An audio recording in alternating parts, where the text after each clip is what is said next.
तो हमने यहाँ देखा कि यहाँ पे लिखा है कि कोई भी जवान लड़की अंधविश्वासी नहीं होती और कोई भी लड़का अंधविश्वासी नहीं होता। तो कथन और निष्कर्ष का आपस में कोई संबंध नहीं है। तो हमारा ऑप्शन क्या होगा? सी। फिर से ना तो एक और ना ही दो सही है। ठीक है, अब हम अगले क्वेश्चन पे आते हैं जिसमें ये कथन दे रखा है, अधिकारी वर्ग अपने बच्चों को भी अधिकारी बनाना चाहते हैं। मानी जो लोग ऑफिसर पोस्ट पे होते हैं वो चाहते हैं कि उनके बच्चे भी ऑफिसर बने। ये कथन है। इससे क्या निष्कर्ष निकाला जाता है? निष्कर्ष वो होता है जो हम कथन की मदद से निकालते हैं। पहला, केवल यही एक अच्छी नौकरी है। क्या ऐसा कथन में दे रखा है? ये हमें सोचने की जरूरत ही नहीं है, क्योंकि मैं आपको यहाँ बता चुकी हूँ कि जो भी सेंटेंस केवल से शुरू हो, किसी भी कथन का निष्कर्ष केवल या फिर दिए गए किन्हीं भी वर्ड से शुरू हो तो वो उसका निष्कर्ष नहीं हो सकता।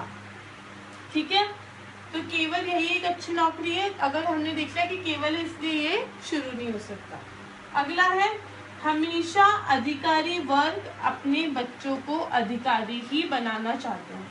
देखिए, एक तो कथन वैसे के वैसे रिपीट हो रहा है यहाँ से लेके यहाँ तक। कथन निष्कर्ष में वैसा का वैसा रिपीट हो रहा है, और दूसरा इसकी शुरुआत में एक वर्ड मिला है जो कि है हमेशा। ठीक है, तो मैंने आपको बताया था कि किसी भी कथन के निष्कर्ष में अगर हमेशा से शुरुआत की गई हो तो वो निष्कर्ष भी गलत माना जाता है।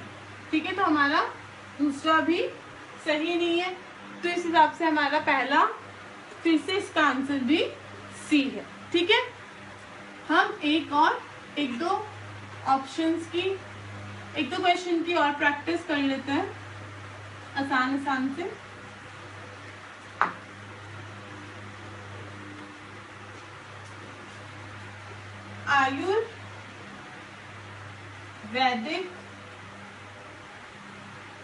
आयुर्वेदिक औषधियां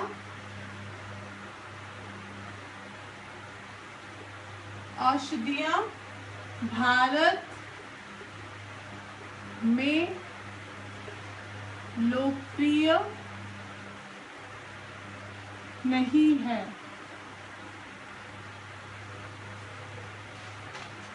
ठीक है, ये कथन है, इसका निष्कर्ष है भारत में एलोपैथी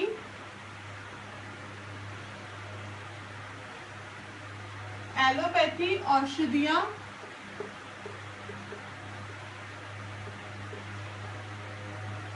लोकप्रिय नहीं है। ठीक है, दूसरा है, सदैव से भारत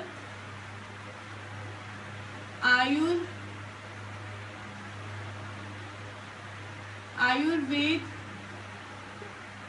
को पसंद करता रहा है।